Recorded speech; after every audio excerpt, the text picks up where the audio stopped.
ನಗ್ತಾ ಮಲಗಿದಂಥ ಬುದ್ಧ ಧ್ಯಾನಸ್ಥ ಸ್ಥಿತಿಯಲ್ಲಿ ಹೊರಟು ಬಿಟ್ಟ. ಕೈ ಹೀಗೆ ಬಿದ್ದೋಯ್ತು, ಪ್ರಾಣವು ಹೊರಟೋಯ್ತು. ನಿತ್ಯಾನಂದ ಕೂಡ ಒಂದು ವಿಡಿಯೋ ಬಿಟ್ಟಿದ್ದ ಈ ಥರದ್ದು. ನಾನು ಹೊರಡ್ತಾ ಇದ್ದೀನಿ, ನನಗೆ ಈ ಇಹಲೋಕದ ಸಂಬಂಧ ಮುಗೀತು ಅಂತ ಅನ್ಕೋತಾ ಇದೆ, ನಾನು ನಿರ್ವಿಕಲ್ಪಕ್ಕೆ ಹೋಗ್ಬಿಡ್ತೀನಿ, ನಾನು ಸ್ವತಃ ಪರಮೇಶ್ವರನಾಗಿ ಕೂತ್ಕೊಬಿಡ್ತೀನಿ ಅಂದ. ಎಲ್ಲಿ ನಿರ್ವಿಕಲ್ಪ ಮಾಡ್ಕೊಳ್ತಾನೆ? ನಾನು ನಾನು ಇಷ್ಟು ಮಾತಾಡ್ತಾ ಇದ್ದೀನಿ ಅಂದರೆ ಸುಲಭಕ್ಕೆ ನಂಬೋದಿಲ್ಲ. ನಾನು ಈ ಜಗತ್ತಿನ ಈ ಸಂಗೀತ ಇದೆ ಅಂತೇಳಿ ಆ ಎಂಜಲು ರೊಟ್ಟಿಯನ್ನು ಅವರು ಬಾಯಿಗಿಡ್ತಾರೆ. ಇನ್ನೊಬ್ಬನಿಗೆ ತಗೋ ಸಿನಿಮಾ, ನಿನಗೆ ಆರ್ಟ್ ಫಾರ್ಮ್ ಬರುತ್ತೆ, ಕಲೆ ಬರುತ್ತೆ ಅಂತ ಹೇಳ್ತಾರೆ. ಅವರು ದೊಡ್ಡ ಪ್ರಖ್ಯಾತ ಸಂಗೀತ ನಿರ್ದೇಶಕ ಇಳಿಯರಾಜ, ಹಾಗೆ ಹೋದಂಥ ಯುವಕ ಇನ್ನೊಬ್ಬರು ಭಾರತೀಯ ರಾಜ. ಇದು ಸ್ವತಃ ನಾನು ಹೇಳ್ತಾ ಇರೋದಲ್ಲ, ಇದನ್ನು ಅವರೇ ಹೇಳ್ಕೊಂಡಿದ್ದಾರೆ. ದೇಹ, ಆತ್ಮ ಮತ್ತು ಆಲೋಚನೆ, ಅನ್ನಮಯ ಕೋಶ, ಜ್ಞಾನಮಯ ಕೋಶ, ಆನಂದಮಯ ಕೋಶ ಅಂತೆಲ್ಲ ಮಾತಾಡ್ತೀವಿ. ಅದಕ್ಕೆ ಈ ಅನ್ನಮಯ ಕೋಶ ಇದರ ಕೆಲಸ ಮುಗೀತು ಅಂತ ಹೊರಡವರು ಇದ್ದಾರೆ. ಸ್ವತಃ ರಮಣ ಮಹರ್ಷಿಗಳು ಅವರಿಗೆ 3 ಆಪರೇಷನ್ಸ್ ಆಗುತ್ತೆ, ಅವಾಗ ನಾನು ಪ್ರಜ್ಞೆಯಿಂದ ನೋಡ್ಬೇಕಿದ್ದನ್ನ ಅಂತ ಹೇಳಿದ್ರು. ನನಗೆ ಅನಸ್ತೇಷಿಯಾ ಕೊಡಬೇಡಿ ಅಂದರು. ಅವ್ರು ರಾಮಕೃಷ್ಣ ಪರಮಹಂಸರಿಗೆ ಕೊನೆಗಾಲದಲ್ಲಿ ಅತೀವವಾದಂಥ ಕಾಯಿಲೆಗಳು ಬಂದಾಗ ದೇಹ ಹೊರಡಬೇಕಾದಂಥ ಸಮಯ ಬಂದಿದೆ, ಅದಕ್ಕೆ ಟ್ರೀಟ್ಮೆಂಟ್ ಬೇಕಾಗಿಲ್ಲ. ಭಾರತ ದೇಶನೇ ಬಿಟ್ಟು ಓಡಿ ಹೋದ ಮೇಲೂ ಕೂಡ 7 ದೇಶಗಳ ಪಾರ್ಲಿಮೆಂಟನ್ನು, ಸಂಸತ್ತನ್ನು ಮೋಸ ಮಾಡೋದಕ್ಕೆ ಹೋದ ನಂತರವೂ ಕೂಡ ನಿರ್ವಿಕಲ್ಪ ಸಮಾಧಿಗೆ ಹೋಗ್ತೀನಿ ಅಂತಲೂ ಹೇಳಿ ಅಲ್ಲಿಂದ ಪರಾರಿಯಾಗಿ ಕೊನೆಗೆ ನ್ಯೂ ಜರ್ಸಿಯಲ್ಲಿ ಕಾಣಿಸ್ಕೊಂಡು ಇಲ್ಲಿ ದೀಪವಾಗಿ ಬರ್ತೀನಿ ಅಂಥೇಳಿ ಅಲ್ಲೂ ಮೋಸ ಮಾಡ್ದ ನಿಮಗೆ. ಸ್ನೇಹಿತರೆ ನಮಸ್ಕಾರ. ಈ ನಿತ್ಯಾನಂದನ ಸರಣಿ ಬಗ್ಗೆ ಮಾತನಾಡ್ತಾ ಅದನ್ನು ಹುಡುಕಾಟ ಮಾಡ್ತಾ ಕೆಲವೊಂದು ವಿಷಯಗಳನ್ನು ನಿಮ್ಮ ಹತ್ರ ಹೇಳ್ಕೋಬೇಕು ಅನ್ನಿಸ್ತಾ ಮಾತಾಡ್ತಾ ಇದ್ದೀನಿ. ಈ ನಿರ್ವಿಕಲ್ಪ ಸಮಾಧಿ, ಜೀವಂತ ಸಮಾಧಿ ಅನ್ನೋದ್ರ ಬಗ್ಗೆ ಚರ್ಚೆ ಶುರುವಾಯಿತು ಹಿಂದಿನ ಸೆಗ್ಮೆಂಟ್ನಲ್ಲಿ. ಇದು ನನಗೆ ಪರಿಚಯ ಮಾಡಿಕೊಟ್ಟಿದ್ದು, ಇದನ್ನು ನನಗೆ ಹೇಳಿಕೊಟ್ಟಿದ್ದು, ಇದನ್ನು ನಾನು ನೋಡಿದ್ದು ರಂಜಿತ್ ಸ್ವಾಮೀಜಿಗಳು ಅಂತ ಹೊಸೂರಿನವರೊಬ್ಬರಿದ್ದರು. ಅವರು ಅವಧೂತರು ಅಂತ ನಾನಾದರೂ ಅವ್ರನ್ನ ನಂಬಿದ್ದೀನಿ. ಅವ್ರನ್ನ ಗಂಗಾಧರೇಶ್ವರರು ಅಂತ ಕೆಲವು ಜನ ಕರೀತಾರೆ, ಸ್ವಾಮಿ ಅಂತ ಕರೀತಾರೆ, ಮೌನ ಸ್ವಾಮಿ ಅಂತ ಕರೀತಾರೆ. ಅವರ ಹುಟ್ಟು ಹೆಸರು ರಂಜಿತ ಅಂತ ಇತ್ತು, ರಂಜಿತ್ ಅಂತಿತ್ತು. ಅವರು ವೆಲ್ಲೂರು ಸಮೀಪದ ಯಾವುದೋ ಹಳ್ಳಿಯವರು. ಹೊಸೂರಿನಲ್ಲಿ ಒಬ್ಬರು ತಿಪ್ಪೇಸ್ವಾಮಿ ಅಂತಿದ್ದರು, ಕನ್ನಡದ ತಿಪ್ಪೇಸ್ವಾಮಿ ಅಲ್ಲ. ಅವರು ಹೊಸೂರಲ್ಲಿ ಒಂದು ಗುಹೆ ಇದೆ, ನೀವು ಹೋದವರೆಲ್ಲ ನೋಡಿರ್ತೀರ. ಹೊಸೂರಿನ ಕೃಷ್ಣಗಿರಿ ಹೋಗುವ ಬಲಭಾಗದಲ್ಲಿ ಒಂದು ಗುಹೆ ಇದೆ. ಮೌನವಾಗಲ್ಲ, ಕೆಲವರು ಮೆಡಿಟೇಷನ್ ಮಾಡ್ತಾ ಇರ್ತಾರೆ, ಧ್ಯಾನ ಮಾಡ್ತಾ ಇರ್ತಾರೆ. ಆ ಗುರು ಇವರನ್ನು ಯಾವುದೋ ಕಸದ ತೊಟ್ಟಿಯಲ್ಲಿ ಹಾಕಿ ಧ್ಯಾನ ಮಾಡೋದನ್ನು ಕಲಿಸಿ, ಅಲ್ಲಾದರೂ ಸರಿ ನೀನು ಈ ವಾಸನೆಗಳಿಂದ ಮುಕ್ತನಾಗಬೇಕು ಅಂಥೇಳಿ ಕರ್ಕೊಂಡು ಬಂದು ಬೆಳೆಸಿದ್ರು. ಇವರು ನಮ್ಮಗಳಿಗೆಲ್ಲ ಪರಿಚಯ ಆದಾಗ ಒಂದಷ್ಟು ಸ್ನೇಹಿತರಿಗೆ ಅವ್ರ ಜೊತೆ ಒಂದಷ್ಟು ದಿನಗಳ ಕಾಲ ಒಡನಾಟ ಮಾಡಬೇಕಾಯಿತು. ಅವರೂ ಕೂಡ ನಿರ್ವಿಕಲ್ಪ ಸಮಾಧಿಗೆ ಒಳಗಾದರು. ಆ ನಿರ್ವಿಕಲ್ಪ ಸಮಾಧಿ ಅಂದರೆ ತಾವೇ ಹೊರಟು ಬಿಡೋದು, ಸಮಾಧಿಗೆ ಹೋಗ್ಬಿಡೋದು, ಅದನ್ನು ಕಟ್ಟಿಸ್ಕೊಂಡು ಒಳಗಡೆ ಹೋಗಿ ಕಲ್ಲನ್ನು ಎಳೆಸ್ಕೊಬಿಡೋದು. ಅದು ಒಂದು ಕಾಲಘಟ್ಟ ತನಕ ಪ್ರೊಸೀಜರ್ ಇತ್ತು. ಈಗ ಅದು ಇಲ್ಲ, ಕಾನೂನಿನ ಪ್ರಕಾರ ಇಲ್ಲದೆ ಇರೋದರಿಂದ ಇಂಥ ತಾರೀಕು ಇಂಥ ದಿನವೇ ನನ್ನ ಪ್ರಾಣ ಪಕ್ಷಿ ಹಾರಿ ಹೋಗುತ್ತೆ ಅಂತೇಳಿ ಹೇಳಿಬಿಡೋದು ಮತ್ತು ಅದಕ್ಕೆ ಬೇಕಾದಂಥ ಪ್ರೊಸೀಜರ್ಗಳನ್ನು ಮಾಡಿಕೊಂಡು ದೇಹ ತ್ಯಾಗವನ್ನು ಮಾಡೋದು ಅಂತ ಹೇಳ್ತಾರೆ. ಅದನ್ನು ನಾನು ಕಣ್ಣಾರೆ ನೋಡಿದ್ದೀನಿ. ಇದು ಹೇಗೆ ಅಂದರೆ ನಿಮಗೆ ಅರ್ಥ ಮಾಡಿಸೋದಕ್ಕೆ ಸುಲಭವಾಗಿ ಹೇಳೋದಾದರೆ, ಬುದ್ಧ 4 ಈ ಪಹರೆಗಳ ನಂತರ ನಾನು ಹೊರಡ್ತಾ ಇದ್ದೀನಿ ಅಂಥೇಳಿ ಈ ಕೈಯನ್ನು ತಲೆದಿಂಬಾಗಿ ಇಟ್ಕೊಂಡು ಸಂತೋಷವಾಗಿ ನಗುನಗ್ತಾ ಮಂದಸ್ಮಿತವಾಗಿ ನಗ್ತಾ ಮಲಗಿದಂಥ ಬುದ್ಧ ಧ್ಯಾನಸ್ಥ ಸ್ಥಿತಿಯಲ್ಲಿ ಹೊರಟು ಬಿಟ್ಟ. ಕೈ ಹೀಗೆ ಬಿದ್ದೋಯ್ತು, ಪ್ರಾಣವು ಹೊರಟೋಯ್ತು, ಹೇಳಿದ ಸಮಯಕ್ಕೆ ಹೊರಟ. ಈ ಥರ ಹಲವಾರು ಉದಾಹರಣೆಗಳು ಈ ಕಲ್ಚರಲ್ಲಿ ಸಿಗ್ತವೆ.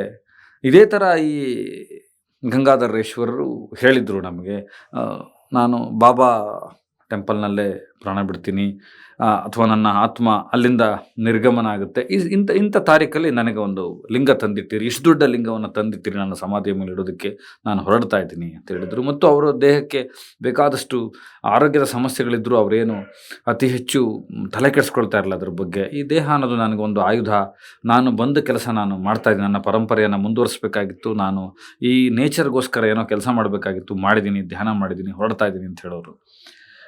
ಸ್ವತಃ ಶಿರಡಿ ಸಾಯಿಬಾಬಾ ಕೂಡ ನನ್ನ ದಿನ ಮುಗಿತಾ ಇದೆ, ನಾನು ಹೊರಡ್ತಾ ಇದ್ದೀನಿ ಇಲ್ಲಿಂದ ಅಂತ ಹೇಳಿ ಹೊರಟರು ಅಂತ ಹೇಳ್ತಾರೆ. ರಾಘವೇಂದ್ರ ಸ್ವಾಮೀಜಿಗಳ ಉದಾಹರಣೆಯನ್ನು ಕೊಡ್ತಾರೆ. ಇದು ನಂಬಿಕೆ, ಅವರವರ ನಂಬಿಕೆಗೆ ಬಿಟ್ಟಿದ್ದು ಅಂತ ನಾನು ಬೇರೆಯವ್ರ ಥರ ಹೇಳಲ್ಲ. ಇದು ಇಟ್ ಈಸ್ ಮೋಸ್ಟ್ ಸೈಂಟಿಫಿಕ್. ನಿಮಗೆ ಇತ್ತೀಚಿನ ಅವರ ಹೆಸರೇನು ಸಿದ್ದೇಶ್ವರ ಶ್ರೀಗಳು ಉತ್ತರ ಕರ್ನಾಟಕದಲ್ಲಿ ಅವರು ನನ್ನ ದೇಹಕ್ಕೇನು ಬೇಕಾಗಿಲ್ಲ ಟ್ರೀಟ್ಮೆಂಟು, ನಾನು ತಗೊಳ್ಳೋದಿಲ್ಲ, ಸಾಕು ಅಂತ ಹೇಳಿದರು. ಸ್ವತಃ ರಮಣ ಮಹರ್ಷಿಗಳು ಅವರಿಗೆ 3 ಆಪ್ರೇಷನ್ಸ್ ಆಗುತ್ತೆ, ಅವಾಗ ನಾನು ಪ್ರಜ್ಞೆಯಿಂದ ನೋಡಬೇಕಿದ್ದನ್ನು ಅಂತ ಹೇಳಿದ್ರು. ನನಗೆ ಅನಸ್ತೇಷಿಯಾ ಕೊಡಬೇಡಿ ಅಂದರು. ಅವ್ರ ಶಿಷ್ಯರೆಲ್ಲ ಬಂದು ನಿಮಗೆ ಆಪ್ರೇಟ್ ಆಗಬೇಕು ಅಂತಂದಾಗ, ಇಲ್ಲ ಇಲ್ಲ, ನನಗೆ ಈ ದೇಹ ಅನ್ನೋದು ಒಂದು ಟೂಲ್ ಅಷ್ಟೇ, ನನಗೆ ಇದಕ್ಕೆ ಆಪ್ರೇಷನ್ನೇ ಅಗತ್ಯ ಇಲ್ಲ. ನೀವು ಆಪ್ರೇಷನ್ ಮಾಡೋದಾದರೆ ನನಗೆ ಅನಸ್ತೇಷಿಯಾ ಕೊಡಬೇಡಿ, ನಾನು ಇದು ಎಲ್ಲ ನೋವನ್ನು ನಾನು ನೋಡಬೇಕು, ನನ್ನ ಪ್ರಜ್ಞೆಯಿಂದ ಅದನ್ನು ತೊಗೊಳ್ಬೇಕು, ನಾನು ಅನುಭವಿಸ್ಬೇಕು ಅಂತೇಳಿ ಅಷ್ಟೂ ಆಪ್ರೇಷನ್ಗಳನ್ನು ವಿತೌಟ್ ಅನಸ್ತೇಷಿಯಾ ಅತಿ ದೊಡ್ಡ ಆಪ್ರೇಷನ್ಗಳನ್ನು ತೊಗೊಂಡಂಥವ್ರು.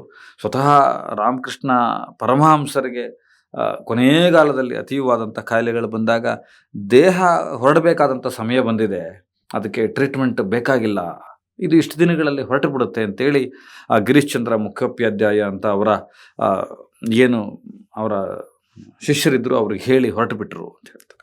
ಈ ಥರದ್ದೇ ಒಂದು ದೊಡ್ಡ ಕಲ್ಚರ್ ಇದೆ. ಅಂದರೆ ನಾವು ಪ್ರೋಟಾನ್, ನ್ಯೂಟ್ರಾನ್, ಎಲೆಕ್ಟ್ರಾನ್ ಅಂತ ಕರಿತೀವಿ.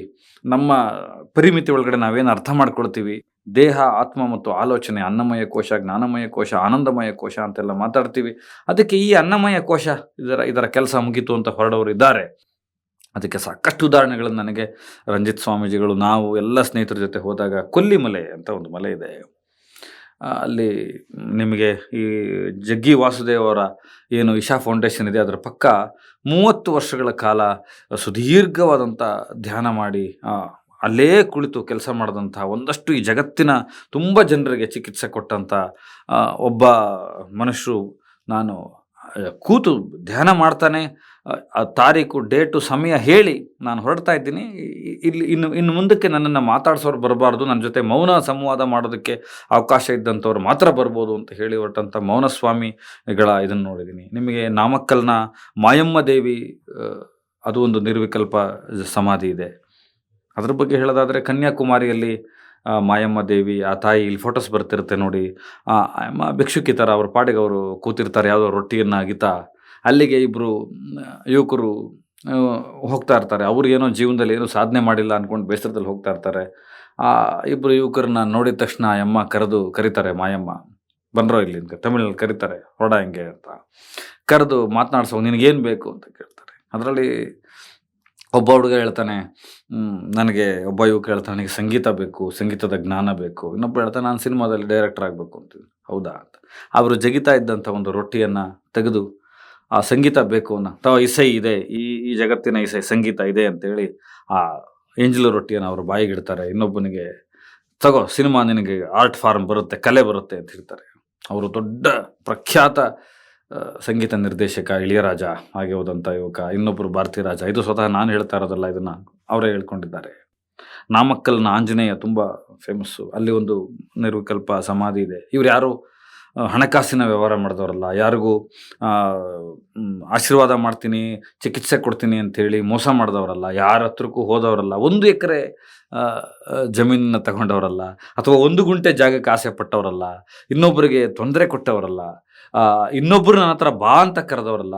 ಈ ಮಾಯಮ್ಮ ದೇವಿ ಇರ್ಬೋದು, ಮೌನಿಸ್ವಾಮಿ ಇರ್ಬೋದು, ಇವರೆಲ್ಲರ ಮೂಲ ಏನಂದರೆ, ಒಂದು ಹಣ್ಣನ್ನು ಕೂಡ ತರಬೇರಿ ಅಂತ ಹೇಳೋರು. ಯಾಕೆ ತರಬಾರ್ದು ಅಂತಂದರೆ ಅದೊಂದು ನಿರೀಕ್ಷೆ ಆಗುತ್ತೆ.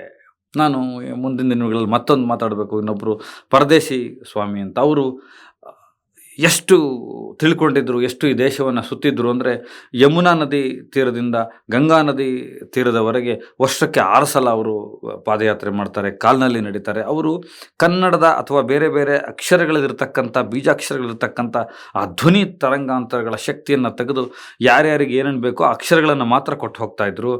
ಈಗ ನಮಗೆ ಫಾರ್ ಎಕ್ಸಾಂಪಲ್ ಹೇಳಬೇಕು ಅಂದರೆ, ಈ ಚಕ್ರಗಳನ್ನ ನಂಬೋರಿಗೆ ಅಥವಾ ಬೇರೆ ಬೇರೆ ಮೆಡಿಟೇಷನ್ ಮಾಡೋರಿಗೆ ಬೀಜಾಕ್ಷರ ಮಂತ್ರ ಅಂತಿರುತ್ತೆ, ಆ ಥರದ್ದು ಒಂದು ಅಕ್ಷರ ಕೊಟ್ಟು ಹೊರಟೋಗ್ತಾರೆ. ಈ ಅಕ್ಷರ ಇಟ್ಕೊಂಡು ಧ್ಯಾನ ಮಾಡಿ ನೀವು ಅಂತ. ನಾನು ಅವರನ್ನು ಕೂಡ ಭೇಟಿಯಾಗಿದ್ದೆ. ಅವರ ಹೆಸರು ಪರದೇಶಿ ಸ್ವಾಮಿ ಅಂತ. ನಮ್ಮ ಸ್ನೇಹಿತರು ವೆಂಕಟ್ ಅಂತ ಅವ್ರ ಮನೆಯಲ್ಲಿ ಬಂದು ಅವ್ರು ಉಳ್ಕೊಂಡಿದ್ರು. ಈ ಥರದ್ದೊಂದು ವೆಂಕಟಾಚಲ ಇರ್ಬೋದು, ಹಲವಾರು ಅವಧೂತರನ್ನ ನಾನು ಸ್ವತಃ ನೋಡಿರೋದ್ರಿಂದ, ಕೇಳಿರೋದ್ರಿಂದ, ಇವ್ರು ಯಾರಿಗೂ ಒಂದು ಸ್ವಾರ್ಥ ಇರಲ್ಲ. ಇವರೆಲ್ಲರೂ ಈ ಜಗತ್ತಿನ ಪಂಚಭೂತಗಳೇನಿದೆ, ಆಕಾಶ ಇದೆ, ಮಣ್ಣಿದೆ, ನೀರಿದೆ, ಗಾಳಿದೆ, ಬೆಳಕಿದೆ, ಇದಕ್ಕೇನಾರು ನಾವು ಕೊಡುಗೆ ಕೊಡೋಕ್ಕಾಗುತ್ತಾ? ನಾವು ಯಾರಾದರೂ ಇದುವರೆಗೂ ಯೋಚನೆ ಮಾಡಿದ್ದೀವ ಗಾಳಿಯನ್ನು ಹೆಚ್ಚು ಮಾಡೋದಕ್ಕೆ ಏನಾರು ಮಾಡಿದ್ದೀವ? ನಮ್ಮಿಂದ ಆಮ್ಲಜನಕ ಕೊಡೋಕ್ಕಾಗುತ್ತಾ? ನಮ್ಮಿಂದ ಬೆಳಕನ್ನು ಕೊಡೋಕ್ಕಾಗುತ್ತಾ? ನಮ್ಮಿಂದ ಮಳೆ ಬರೋಕ್ಕೆ ಯಾವುದೋ ಒಂದು ಸಸ್ಯ ನೆಡೋಕ್ಕಾಗುತ್ತಾ? ಈ ಪ್ರಕೃತಿಗೆ ಸಹಾಯವಾಗಿ ಮಣ್ಣಿನ ಸವಕಳಿ ತಡೆಯೋಕ್ಕಾಗುತ್ತಾ? ಏನು 5 ಎಲಿಮೆಂಟ್ಸ್ ಇದೆ, ಈ 5 ಎಲಿಮೆಂಟ್ಸ್ಗಳಿಗೆ ಪೂರಕವಾಗಿ ನಾವೇನಾದರೂ ಬದುಕೋಕ್ಕಾಗುತ್ತಾ ಅಂತ ಯೋಚನೆ ಮಾಡಿದವರು. ಯಾವುದಕ್ಕೂ ಅಪೇಕ್ಷೆ ಪಟ್ಟವರಲ್ಲ. ಒಂದು ಹಣ್ಣು ತೊಗೊಂಡೋದ್ರೆ ಇದು ನಿರೀಕ್ಷೆ ಆಗಿಬಿಡುತ್ತೆ, ಇಲ್ಲಿಗೆ ಹೋದರೆ ಹಣ್ಣು ಕೊಡ್ತಾರೆ, ಪ್ರಸಾದ ಕೊಡ್ತಾರೆ, ಇಲ್ಲಿ ಹೋದರೆ ಲಡ್ಡು ಕೊಡ್ತಾರೆ, ಇನ್ನೊಂದು ಕೊಡ್ತಾರೆ, ಇದು ಯಾವುದೂ ಇರಬಾರ್ದು, ಯಾವುದೇ ಲೆಕ್ಕಾಚಾರ ಇರಬಾರ್ದು. ಇದು ಪ್ಯೂರ್ ಆತ್ಮ ಸಂವಾದ. ಈಗಲೂ ಇದ್ದಾರೆ. ನಿಮಗೆ ರಾಮನಗರದ ಹತ್ರ ಹೋದರೆ ಒಬ್ಬರು ಸಿದ್ದಪ್ಪಾಜಿ ಅಂತಿದ್ದಾರೆ. ಮೈಸೂರಿನ ಬೆಟ್ಟದ ಬುಡದಲ್ಲಿ ನಂಜುಂಡ ಅವಧೂತ ಅಂತ ಒಬ್ಬರಿದ್ದಾರೆ. ಏನೂ ಇಲ್ಲ, ಅವರು ನಿಮ್ಮ ಈ ಜಗತ್ತಿನ ಲೋಕದ ಯಾವುದೇ ಲೌಕಿಕ ವ್ಯವಹಾರಗಳಿಗೆ ಅವರು ಒಳಬರಲ್ಲ. ಇಂಥವ್ರ ಬಗ್ಗೆ ಮಾತನಾಡುವಾಗ ನನಗೆ ರಂಜಿತ್ ಸ್ವಾಮಿ ತುಂಬ ನೆನಪಾದರು. ಅವರು ನನಗೊಂದಷ್ಟು ಧ್ಯಾನ, ಸ್ಪಿರಿಚುಯಾಲಿಟಿ, ಬದುಕಿನ ಅರ್ಥಗಳು ಮತ್ತು ನಮ್ಮ ನಡವಳಿಕೆಗಳಲ್ಲಿ, ನಮ್ಮ ಸಬ್ಕಾನ್ಷಿಯಸ್ ಮೈಂಡಲ್ಲಿ ನಾವು ಹೇಗೆ ರೂಢಿಸ್ಕೊಳ್ಬೇಕು, ಹೇಗೆ ತಿದ್ದುಕೊಳ್ಬೇಕು ಅಂತ ತುಂಬ ವಿಷಯಗಳನ್ನು ಹೇಳಿಕೊಟ್ಟಂಥವ್ರು. ಅವರು ಕೂಡ ಲಾಸ್ಟ್ ಇಯರು ಒಂದು ನಿರ್ವಿಕಲ್ಪಕ್ಕೆ ಒಳಗಾದರು. ಸ್ವತಃ ತಾರೀಖನ್ನು ಹೇಳಿದರು, ಸ್ವತಃ ದಿನಾಂಕವನ್ನು ಹೇಳಿ ನಾನು ಹೊರಡ್ತಾ ಇದ್ದೀನಿ ಅಂತೇಳಿ ಸಾವಧಾನವಾಗಿ ಹೊರಟರು. ಮುಗೀತು ನನ್ನ ಕೆಲಸ. ನಾನು ಬಂದು ಕೇವಲ 49 ವರ್ಷಗಳಿಗೆ ನನ್ನದೇ ವಯಸ್ಸಿನವ್ರು ಇರ್ಬೋದು. ಅವರು ಹೊರಟರು. ಅವರ ವಯಸ್ಸು ಕೂಡ ನಮಗೆ ಗೊತ್ತಿರಲಿಲ್ಲ. ಯಾಕೆ ಹೇಳಿದೆ ಅಂದರೆ, ಈ ಜಗತ್ತಿಗೆ ಬಂದಂತಹ ನಮ್ಮ ಉದ್ದೇಶ ಏನಿದೆ, ನಮ್ಮ ಕಾಯಕಲ್ಪ ಅಥವಾ ನಮ್ಮ ಸರಳವಾದ ಜೀವನ ಏನಿದೆ, ನಮ್ಮ ಕರ್ತವ್ಯಗಳೇನಿದೆ, ನಮ್ಮ ಜವಾಬ್ದಾರಿಗಳಿದೆ, ಎಲ್ಲ ಮನುಷ್ಯನಿಗೆ ಸಾವು ಬರಬೇಕು, ಮುಗಿಸಬೇಕು. ಯಾರನ್ನು ವಂಚನೆ ಮಾಡಬಾರ್ದು, ಸ್ವಾರ್ಥಿಯಾಗಿರಬಾರ್ದು. ಯಾವ ಭೂಕಬಳಿಕೆ ಮಾಡಿಕೊಂಡು, ಯಾವುದೋ ಟ್ರಸ್ಟ್ ಮಾಡಿಕೊಂಡು, ಕೋಟ್ಯಾಂತರ ರೂಪಾಯಿ ಹಣ ಎತ್ಕೊಂಡು, ಚಿಕಿತ್ಸೆಗಳ ಹೆಸರಲ್ಲಿ ಮೋಸ ಮಾಡಿಕೊಂಡು, ಈಗ ನೋಡಿ ಯಾವ ಸ್ವಾಮೀಜಿ, ಯಾವುದೇ ಧರ್ಮ ಇರಲಿ, ಅವನೊಂದಷ್ಟು ಟ್ರಸ್ಟ್ ಮಾಡಿರ್ತಾನೆ, ಒಂದಷ್ಟು ಲ್ಯಾಂಡ್ ಮಾಡ್ಕೊಂಡಿರ್ತಾನೆ, ಏನೋ ಒಂದಷ್ಟು ಕ್ರಿಯೆ, ಆ ಕ್ರಿಯೆ ಹೇಳ್ತೀನಿ, ಸುದರ್ಶನ ಹೇಳ್ತೀನಿ, ಇನ್ನೊಂದು ಹೇಳ್ತೀನಿ ಅಂತ ಶುರು ಮಾಡಿರ್ತಾನೆ. ಜನ ಮರಳು ಬಿದ್ದು ಬಿಟ್ಟಿರ್ತಾರೆ, ಕೋಟ್ಯಾಂತರ ರೂಪಾಯಿ ದುಡ್ಡು ಮಾಡ್ತಾರೆ, ನದಿ ತೀರಗಳನ್ನು ಹಾಳು ಮಾಡಿರ್ತಾರೆ, ಯಾವುದೋ ಒಂದು ಆಂದೋಲನಗಳ ಹೆಸರಲ್ಲಿ ಬಂದು ಕೆಲಸ ಮಾಡ್ಕೊಂಡು ಜನರನ್ನು ಮೋಸ ಮಾಡ್ತಾ ಇರ್ತಾರೆ. ಎಲ್ಲರ ಪಟ್ಟಿ ಮಾತಾಡ್ತಾ ನಾವು ಹಿಂದೂ ಧರ್ಮದಲ್ಲೇ ಇದ್ದಂತಹ ಇಂಥ ವೈಜ್ಞಾನಿಕ ತಳಹದಿಯಲ್ಲಿ ಕಟ್ಟಿದಂತಹ ಸುಮಾರು ಜನರನ್ನು ಕೈ ಬಿಟ್ಬಿಡ್ತೀವಿ. ನಮಗೆ ನಾಮಕ್ಕಲ್ನ ಮಾಯಮ್ಮ ದೇವಿ ನೆನಪಾಗಲ್ಲ, ರಂಜಿತ್ ಸ್ವಾಮಿ ನೆನಪಾಗಲ್ಲ, ಹೊಸೂರಿನ ಮೌನಿಸ್ವಾಮಿ ನೆನಪಾಗಲ್ಲ. ಅವರೆಲ್ಲವೂ ಗುಹೆಗಳಲ್ಲೇ ಬದುಕಿದವರು. ಯಾವುದೋ ಒಂದು ಹೂವು ಯಾರೋ ಕೊಟ್ಟು ಊಟ. ನಿಮಗೆ ಸಿದ್ಧರ ಬೆಟ್ಟಕ್ಕೆ ಹೋಗಿ ನೋಡ್ಬೇಕು ನೀವು, ಅದೊಂದು ಅನೂಹ್ಯವಾದ ಜಗತ್ತು. ನಾನು 10 ಸಲ ಹೋಗಿದ್ದೀನಿ. ಅಲ್ಲಿನ ಗುಹೆಗಳಲ್ಲಿ ಇವತ್ತು ಎಷ್ಟು ಜನ ಕೂತಿದ್ದಾರೆ. ಅವ್ರದ್ದು ಒಂದೇ ಮಂತ್ರ, ಒಂದೇ ತಂತ್ರ, ಅವ್ರು ಹೇಳೋದು ಒಂದೇ, ಯಾವುದನ್ನು ನಂಬೇಡಿ. ನನ್ನಿಂದ ಈ ಜಗತ್ತಿಗೆ ಏನು ಸಹಾಯ ಇದೆ, ಏನು ಮಾಡೋಕ್ಕಾಗಿದೆ, ನನಗಲ್ಲ, ನನಗೇನು ನಿರೀಕ್ಷೆಗಳಿಲ್ಲ, ಈ ಜಗತ್ತಿಗೆ ನಾನು ಏನು ಕೊಡ್ಬೋದು, ಈ ಪಂಚಭೂತಗಳಿಗೆ ನಾನು ಏನು ಕೊಡ್ಬೋದು, ಮನುಷ್ಯನಿಗೆ ಏನು ಕೊಡ್ಬೋದು, ಕೊಡೋದ್ರಲ್ಲಿದ್ದಾರೆ ನಿಜವಾದ ಕಸ್ತೂರಿ ನಿವಾಸ ಅವರು. ಆ ಥರದ್ದು ತುಂಬ ಜನ ಇದ್ದಾರೆ. ನಾವು ಅವ್ರನ್ನ ಮರೆತು ಬಿಡ್ತೀವಿ ಈ ತಾಂತ್ರಿಕ ಸಿದ್ಧಿಗಳ ಹೆಸರಲ್ಲಿ, ಈ ಥರದ್ದು ಬ್ಲೇಡ್ ಬಾಬಾಗಳ ಹೆಸರಲ್ಲಿ, ಫ್ರಾಡ್ ಬಾಬಾಗಳ ಹೆಸರಲ್ಲಿ, ಯಾವುದೋ ರಾಜಕಾರಣಿಗಳ ಮನೆಗೆ ಬಂದು ಮೈಯಲ್ಲೆಲ್ಲ ಬೂದಿ ಬೆಳ್ಕೊಂಡು ಡೀಸೆಲ್ ಖರ್ಚಿಗೆ ಬಂದುಬಿಡ್ತಾರೆ. ನಾನು ಯಾವುದೋ ರಾಜಕಾರಣಿಗಳ ಮನೆಗಳು ಹೋದಾಗ 4-5 ಸಲ ನೋಡಿದ್ದೀನಿ. ಅವ್ರ ಬಗ್ಗೆ ನನಗೆ, ಅವಳು ಮಣಿಕರ್ಣಕ ಘಾಟಿಂದ ಬಂದೆ, ನಾನು ನಾಗಾಸಾಧು ನವನಾಥ್ ಪಂಥಕ್ಕೆ ಸೇರಿದವನು ಅಂತೆಲ್ಲ ಮಾತಾಡ್ತಾರೆ. ಅದನ್ನು ಜನ ನಂಬ್ತಾರೆ. ಆಗೋರಿಗೆ ಬಾಬಾ ಬ್ಲೆಸ್ ಮಾಡಿಬಿಟ್ಟಿದ್ದಾರೆ ಅಂತ ಮೀಡಿಯಾದವರು ಬರೀತಾರೆ. ಯಡಿಯೂರಪ್ಪನವ್ರಿಗೆ ಬ್ಲೆಸ್ ಮಾಡಿಬಿಟ್ರು, ಕುಮಾರಸ್ವಾಮಿ ಅವ್ರಿಗೆ ಬ್ಲೆಸ್ ಮಾಡಿಬಿಟ್ರು, DK ಶಿವಕುಮಾರ್ ಅವ್ರ ಮನೆಗೆ ಹೋದಂಥ ನಾಗಾಸಾಧುಗಳು ಹೇಳಿಬಿಟ್ರು ನೀವು ಮುಂದಿನ ಮುಖ್ಯಮಂತ್ರಿ ಅಂತ. ಅದಕ್ಕೊಂದಷ್ಟು ಜನ ನಂಬೋದು. ಇದೆಲ್ಲವೂ ನಡೀತಾ ಇದೆ. ಇದೆಲ್ಲದರ ನಡುವೆ ನಿಜವಾದ ಕಾಯಕಲ್ಪಕ್ಕೆ, ನಿಜವಾದ ನಿರ್ವಿಕಲ್ಪಕ್ಕೆ ಬದುಕ್ತಾ ಇದ್ದಾರಲ್ಲ, ತಮ್ಮ ಬದುಕನ್ನು ಮೀಸಲಿಟ್ರಲ್ಲ, ಕೆಲಸ ಮಾಡಿದ್ರಲ್ಲ, ಪಾಂಡಿಚೇರಿ ಕಡೆ ತುಂಬ ಜನ ಇದ್ದಾರೆ. ಅವ್ರ ಬಗ್ಗೆ ನಾವು ಅವ್ರಿಗೊಂದು ಗೌರವ ಸೂಚಿಸಬೇಕು. ಅವರ ನಿಸ್ವಾರ್ಥತೆಗೆ, ನಿರಪೇಕ್ಷತೆಗೆ ನಾವೊಂದು ನಮನ ಸಲ್ಲಿಸಬೇಕು. ಈ ನಿತ್ಯಾನಂದನ ಬಗ್ಗೆ ಮಾತನಾಡ್ತಾ ಈ ವಿಷಯ ನೆನಪಾಯಿತು. ಯಾಕೆ ಹೇಳಿದೆ ಅಂತಂದರೆ, 3 ವರ್ಷಗಳ ಹಿಂದೆ ನಿತ್ಯಾನಂದ ಕೂಡ ಒಂದು ವಿಡಿಯೋ ಬಿಟ್ಟಿದ್ದಾಯ್ತರದ್ದು. ನಾನು ಹೊರಡ್ತಾ ಇದ್ದೀನಿ, ನನಗೆ ಈ ಇಹಲೋಕದ ಸಂಬಂಧ ಮುಗೀತು ಅಂತ ಅನ್ಕೋತಾ ಇದೆ, ನಾನು ನಿರ್ವಿಕಲ್ಪಕ್ಕೆ ಹೋಗ್ಬಿಡ್ತೀನಿ, ನಾನು ಸ್ವತಃ ಪರಮೇಶ್ವರನಾಗಿ ಕೂತ್ಕೊಬಿಡ್ತೀನಿ ಅಂದ. ಎಲ್ಲಿ ನಿರ್ವಿಕಲ್ಪ ಮಾಡ್ಕೊಳ್ತಾನೆ? ನಾನು ಇಷ್ಟು ಮಾತಾಡ್ತಾ ಇದ್ದೀನಿ ಅಂದರೆ ಸುಲಭಕ್ಕೆ ನಂಬೋದಿಲ್ಲ. ನಾನು ಸ್ವತಃ ರಂಜಿತ್ ಸ್ವಾಮಿ ಅವ್ರನ್ನ ಪರೀಕ್ಷೆ ಮಾಡಿದ್ದೀನಿ. ಆ ತಿರುಪೂರ್ ಹತ್ರ ಒಂದು ಊರಿಗೆ ಹೋಗಿ, ಆ ಊರಿಂದ ಕೊಯಮತ್ತೂರು ಕಡೆ ಹೋಗೋ ಒಂದು ಹಳ್ಳಿಯಲ್ಲಿ ಅದನ್ನು ಫೋಟೋ ಹುಡುಕಿ ತೋರಿಸ್ತೀನಿ ನಿಮಗೆ. ಅಲ್ಲಿ ಇವರ ನಿರ್ವಿಕಲ್ಪಕ್ಕೆ ಬೇಕಾದಂತಹ ಎಲ್ಲ ಸಮಾಧಿ ವಿಚಾರಗಳನ್ನು ಮಾಡಿಬಿಟ್ಟಿದ್ರು ಅವರ ಅನುಯಾಯಿಗಳು, ಭಕ್ತರು ಸೇರಿ. ನಾನು ಕಣ್ಣಾರೆ ನೋಡಿದ್ದೀನಿ. ಜೀವ ಸಮಾಧಿ ಒಳಗಡೆ ಹೋಗೋದಕ್ಕೆ ರೆಡಿ ಮಾಡಿಟ್ಟಿದ್ರು. ಇವ್ರು ನಾ ಆದೇಶ ಕಾಯ್ತಾ ಇದ್ರು, ನಾನು ಯಾವತ್ತು ಹೊರಡ್ತೀನಿ ಅಂತ ಹೇಳೋದನ್ನ. ಕೊನೆಗೆ ಅಲ್ಲಿ ಪರ್ಮಿಷನ್ ತಗೊಳ್ಳೋದಕ್ಕೆ ನೋಡ್ತಾ ಇದ್ರು. ಮತ್ತೆ ಅಗೇನ್ ಹೇಳ್ತಾ ಇದು ಪ್ರಜಾಪ್ರಭುತ್ವ ವ್ಯವಸ್ಥೆಯಲ್ಲಿ ಅಲೋ ಇಲ್ಲ, ಯಾರು ಟ್ರೈ ಮಾಡಬೇಡಿ, ಇದನ್ನು ಮಾಡಬಾರ್ದು, ಇದು ಕಾನೂನಿನ ಪ್ರಕಾರ ಅಪರಾಧ. ಕೊನೆಗೆ ಅವ್ರಿಗೂ ಕಾನೂನು ತಿಳುವಳಿಕೆಗಳು ಹೇಳಿ, ನೀವು ಆರೋಗ್ಯದ ಸಮಸ್ಯೆ ಆಗಿ ಅಥವಾ ದೇಹ ಬಿಡೋದಾದರೆ ಬಿಡಿ, ಆದರೆ ಇದನ್ನೆಲ್ಲ ಮಾಡೋಗಿಲ್ಲ ಅಂತ ಹೇಳಿದ್ರು. ನಾನು ಬೇಕಾದಷ್ಟು ಸ್ವಾಮೀಜಿಗಳು ಇನ್ನೂ ನಿರ್ವಿಕಲ್ಪದಲ್ಲಿ ಇರತಕ್ಕಂಥ ಸಾಧಕರನ್ನ, ಅವಧೂತರನ್ನ ನೋಡಿದ್ದೀನಿ. ನಾನು ಅದರ ಒಳಗಡೆ ಹೋಗಿರೋರನ್ನ ಆ ಕಾಲಘಟ್ಟದಲ್ಲಿ ಅದ್ರ ಬಗ್ಗೆ ತಿಳ್ಕೊಂಡಿದ್ದೀನಿ. ಅದಕ್ಕೆ ಪ್ರಾಕ್ಟೀಸ್ ಮಾಡೋರನ್ನ ನೋಡ್ತಾ ಇದ್ದೀನಿ. ಹಾಗಾಗಿ ಇದನ್ನು ಮಾತಾಡ್ತಾ ಇದ್ದೀನಿ. ಇವನೆಲ್ಲ ಹೋಗ್ತಾರೆ ನಿರ್ವಿಕಲ್ಪಕ್ಕೆ? ಟಿಟಿನಾಡೋ ಅಂತ ಒಂದು ಊರು. ನಮಗೆ ಹೇಳಿದ್ರೆ ಈಗ ದೇಶ ಹಾಕಿ ಮ್ಯಾಪ್ ಹಾಕಿ ಎಲ್ಲ ಹೇಳಬೇಕು. ಅದೆಲ್ಲೋ ಇದೆ. ಅಲ್ಲಿ ನಿರ್ವಿಕಲ್ಪಕ್ಕೆ ಹೋಗ್ತೀನಿ. ಹೆಂಗೆ ನಿರ್ವಿಕಲ್ಪಕ್ಕೆ ಹೋಗ್ತೀನಿ? ನಾವೊಂದು ಹಡಗು ಹತ್ತೀನಿ. ಆ ಹಡಗು ಈ ಸಮುದ್ರದಿಂದ ಅದೆಲ್ಲ ಒಂದಷ್ಟು ದೂರ, ಅದು ಒಂದು ವಾಟರ್ ಟ್ರಾವೆಲ್ ಅಷ್ಟೇ. ಈ ನಮ್ಮ ವಾಟರ್ ವರ್ಲ್ಡ್ ಥರ ಅದೆಲ್ಲ ಹೋಗ್ತೀನಿ. ಅದು ಒಂದು 15 ಕಿಲೋಮೀಟರ್ ಇರ್ಬೋದೇನೋ ವಾಟರ್ ಡಿಸ್ಟೆನ್ಸು.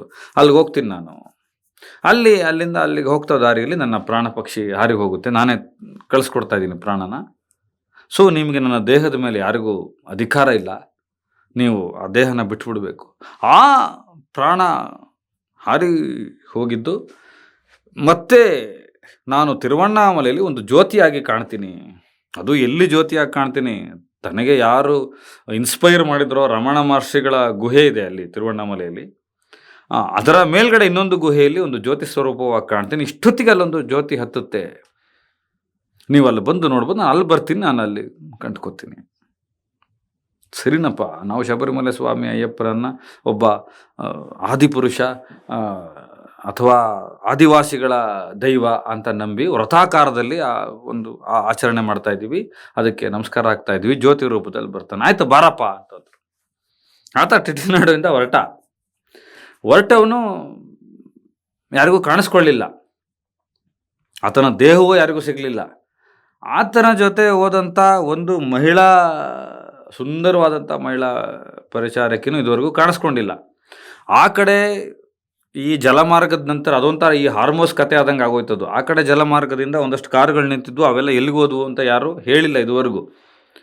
ಇಲ್ಲಿ ಜನ ತಿರುವಣ್ಣಾಮಲೆಯಲ್ಲಿ ರಮಣ ಮಹರ್ಷಿಗಳ ಧ್ಯಾನ ಕೇಂದ್ರದಿಂದ ಇನ್ನೂ ಮೇಲಕ್ಕೆ ಹೋಗಿ ಆತ ಹೇಳಿದ ಲೊಕೇಟ್ ಮಾಡಿದಂಥ ಜಾಗ, ನನಗೆ ದೇವರು ಅವಸರಿಸಿದ್ದು, ನಾನು ಸಾಮಾನ್ಯ ಮನುಷ್ಯನಿಂದ ದೈವ ಆಗಿದ್ದು ಇಲ್ಲೇನೆ, ಶಿವಸಂಭೂತನಾಗಿದ್ದು ಇಲ್ಲೇನೆ ಅಂತ ಯಾವ ಜಾಗ ಹೇಳದ್ನೋ ಅಲ್ಲಿ ಜನ ಸುತ್ತ ನಿಂತ್ಕೊಂಡು ತಿಂಗ್ಳುಗಟ್ಟಲೆ ಕಾದಿದ್ದಾರೆ.